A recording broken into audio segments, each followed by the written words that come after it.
This miracle of modern warfare is the man-made portable harbor off Arromanches in Normandy. Stretching 2 miles in width and a full mile out to sea, the artificial harbor is rewriting military history. Prime Minister Churchill suggested the idea. The ingenuity of Britain and America developed it into the invasion harbor. This is the great secret of invasion success.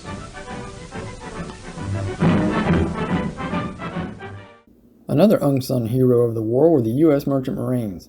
Mr. Gene Pribbenow was a merchant marine who served on the towing tug M.V. Farallon. The Farallon, with a crew of around 45 men, would tow giant concrete blocks across the English Channel to help assemble the artificial harbor, or Mulberry, at the French coast.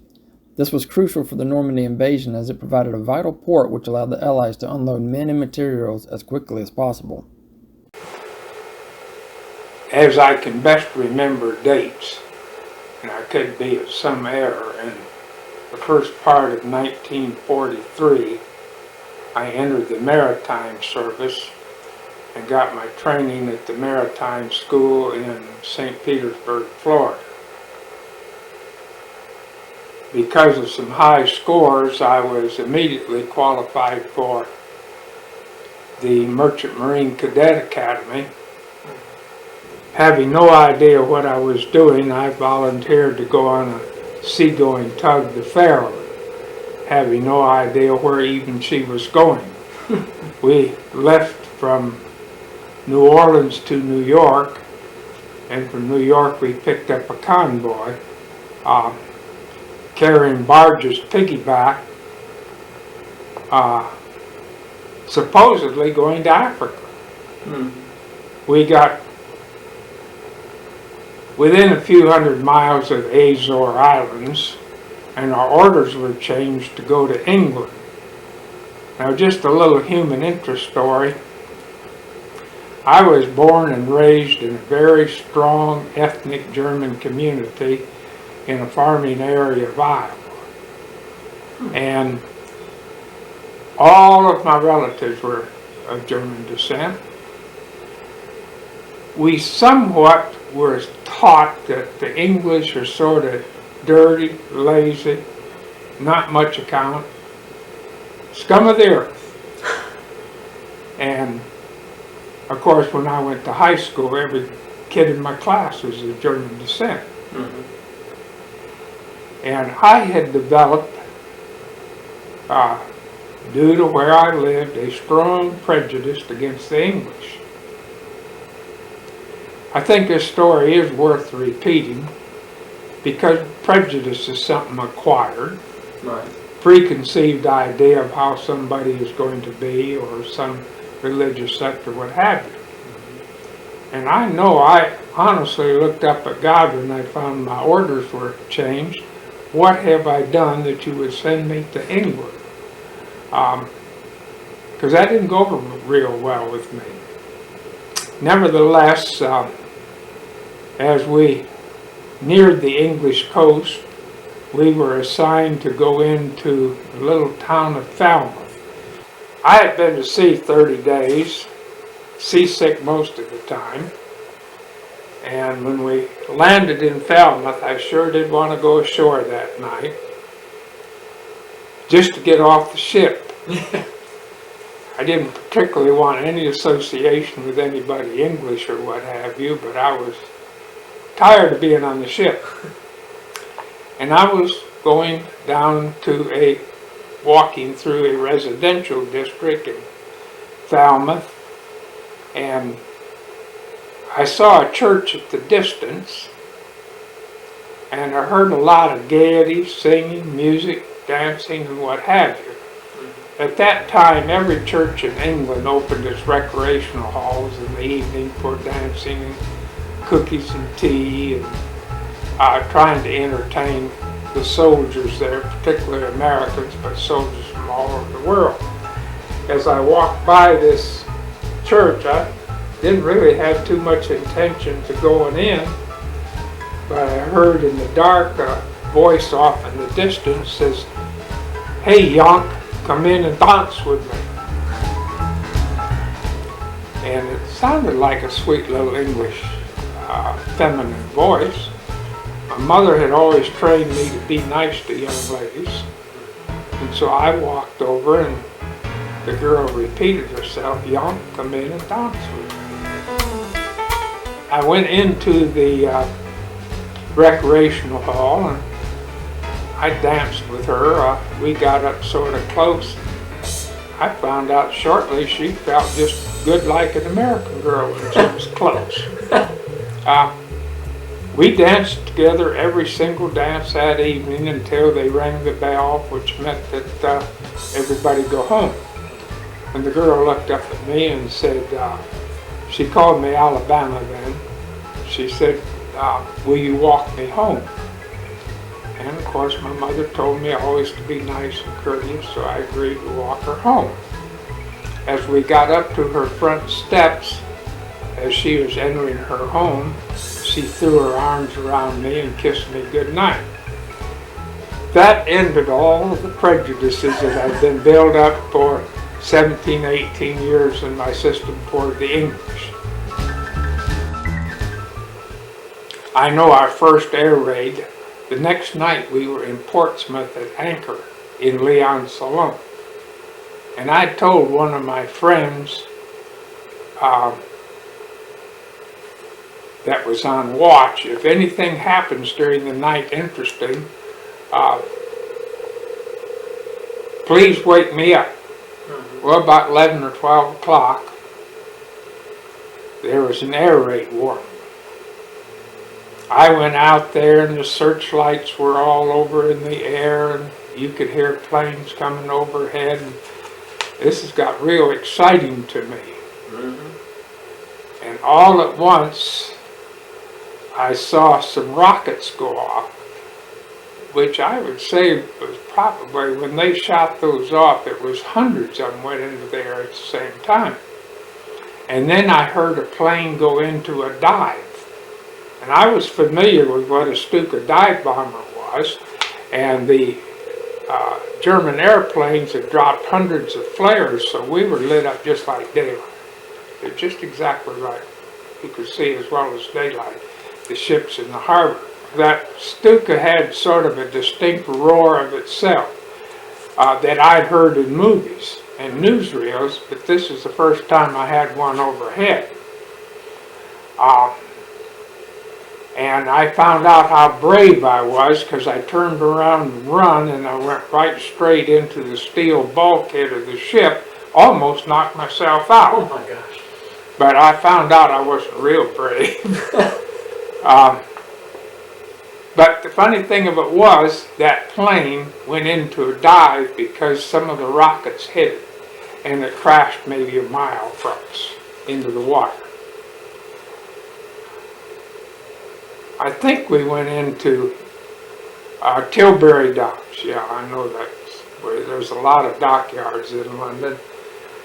And we picked up, we were told to tow a great big cement block. It looked just exactly like a building block, but it was 200 and some feet long, 60 feet high, 60 feet wide, and it floated.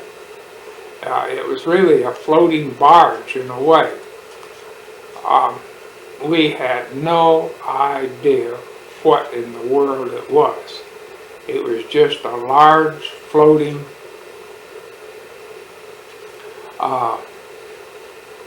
cement block. It did have 40 millimeter guns on top of it. It was manned with a crew of men on the Royal British Engineers. Anyway, we didn't know what they were. It looked to me like more than anything else it was a concrete fortress, but it floated. And we took one under tow and we towed it around the Straits of Dover again and anchored it somewhere off of the Isle of Wight in Lyon-Salon. Then we spent the next 3 or 4 months. We spent all of March, April, and May going to various harbors in England where they had dry docks that were building the Phoenixes.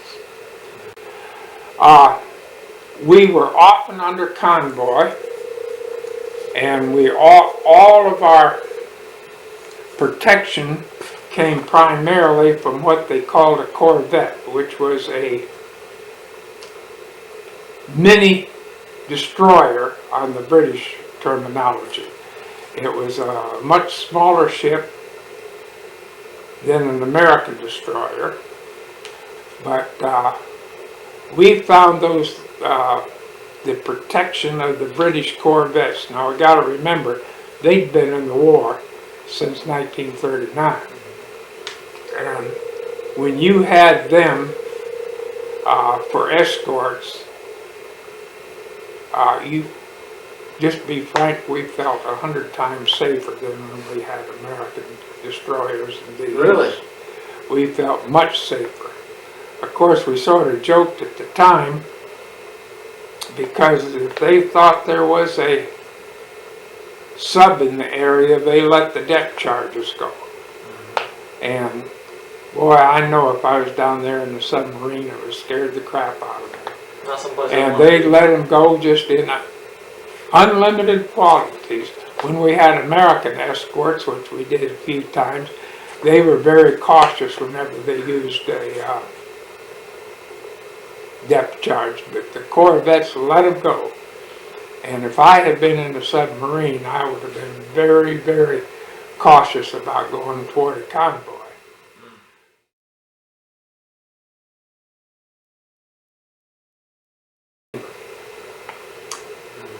Shortly in May, we noticed around the 1st of May that every time we went ashore, there seemed to be more and more truck convoys, tank convoys, lorries, which is the British term for truck.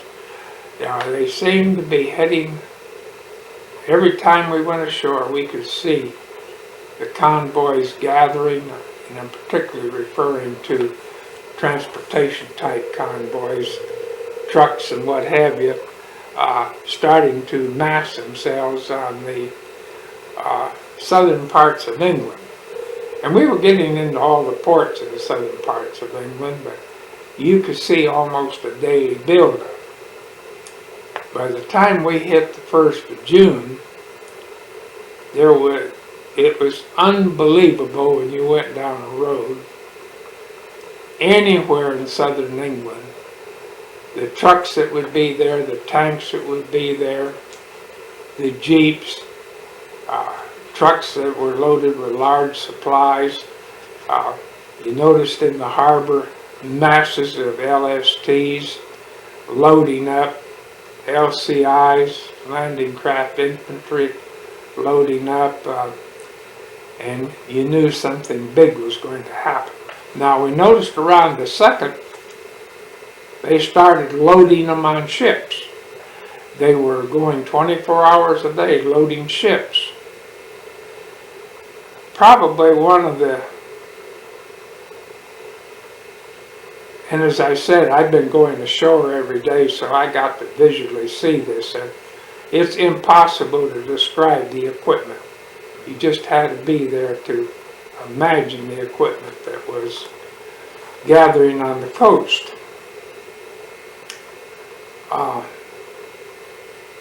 There's no doubt in our mind the invasion was coming.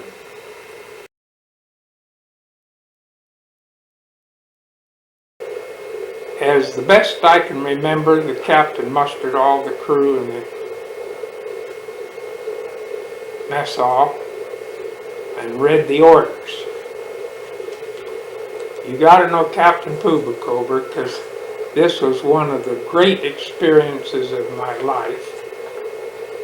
He put up on one of the mess hall tables 2 bottles of Irish whiskey, and he looked at us very solemnly and said that he had watched us closely for the last 6 months, but tomorrow morning we're going to find ourselves in a situation that nobody can predict what's going to happen, because we're going to cross the channel late tonight. And he said, I have no idea of what we're facing. But I've got these 2 quarts of whiskey, and you're welcome to musing tonight. But he said, if you decide you might consider, instead of drinking the whiskey, praying.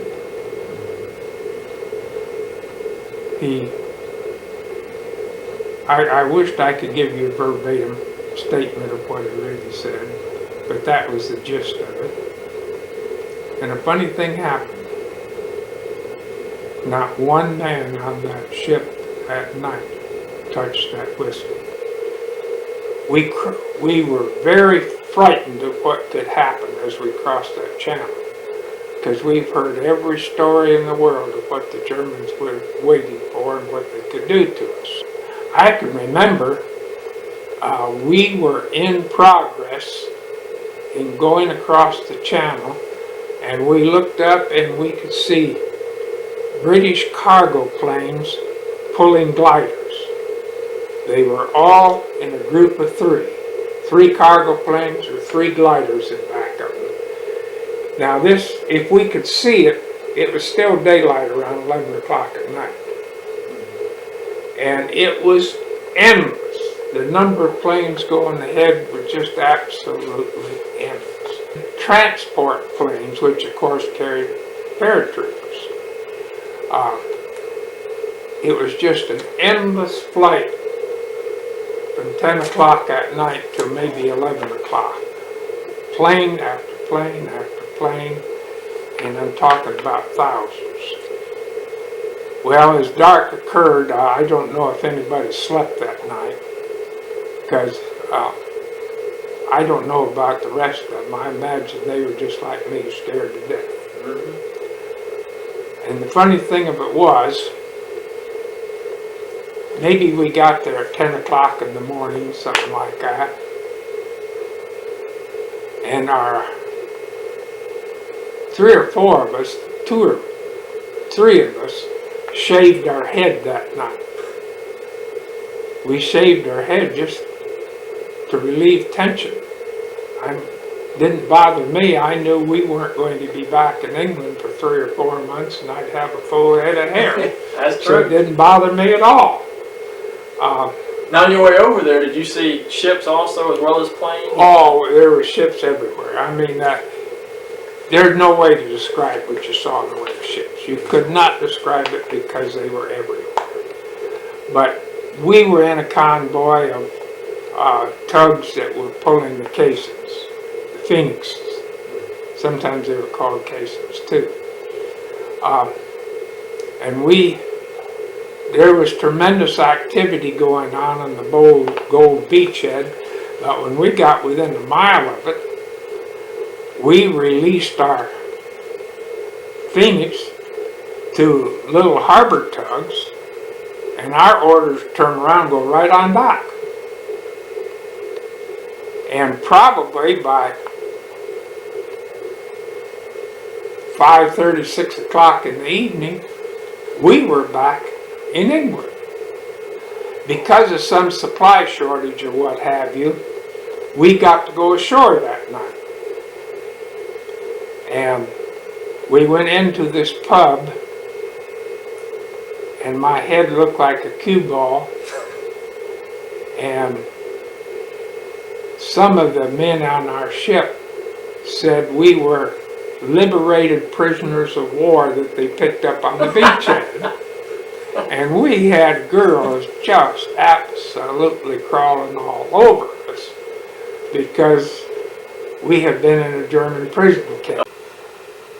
And there wasn't anything I could say to convince them, because you know the Germans did shave heads.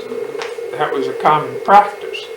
And those girls just knew that we were liberated prisoners of war. But going on from there, we had such an easy crossing. Between us and the other tugs, probably the first 3 or 4 days, we got all the casings and all of the necessary material across to go on the harbor. In place, what we were going to do Our big tugs now couldn't place a ship. They weren't a harbor tug. They were a towing tug. Now, how did they put the Mulberry together? Put these Phoenixes together? They put one block right after another, just like you'd lay blocks in building a home. And they all had what they called seacocks on them, where they got the block right where they wanted it. They opened the seacocks, which filled up with water, and of course, being concrete, it immediately sank to the bottom. Once the Phoenixes were sunk, they would generally be 30 feet above sea level during the low tide and 10 feet above the sea level during the high tide. Leibnitz pier heads looked like giant upside-down tables 60 feet wide and 200 feet long, with 4 huge steel legs coming up out of the sea. The legs were dropped down into the sand, and the tabletop adjusted to the water level. 7 Leibnitzes side by side created a 1,400-foot-long pier which allowed LSTs and cargo ships to unload directly into trucks. The whale causeways were the steel pontoon bridges which connected the Leibnitz pier heads to the shore. The causeway was about a mile in length from the pier heads to the Normandy beach. In this photo, you can see a line of Phoenixes just behind the ships in the harbor. They are easy to identify with their rectangular shape and 40mm gun turrets up top. Leibnitz pier heads are also easy to spot as well, with their legs pointing towards the sky. You can also point them out since few of the ships are connected to them. The whale causeway can be seen as the long road running from the pier heads towards the beach. The Mulberry Bee Harbor at Gold Beach was used for 10 months after D-Day. The harbor helped to deliver over 2.5 million men, 500,000 vehicles, and 4 million tons of supplies.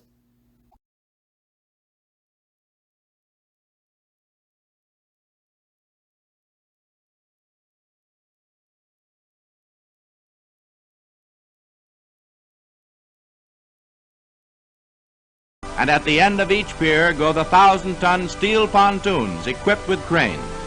Liberty ships and large tank landing craft unload at the artificial harbor.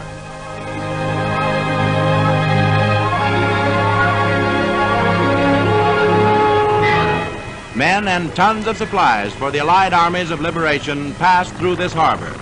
The port, made of bits and pieces, is one of man's greatest engineering marvels.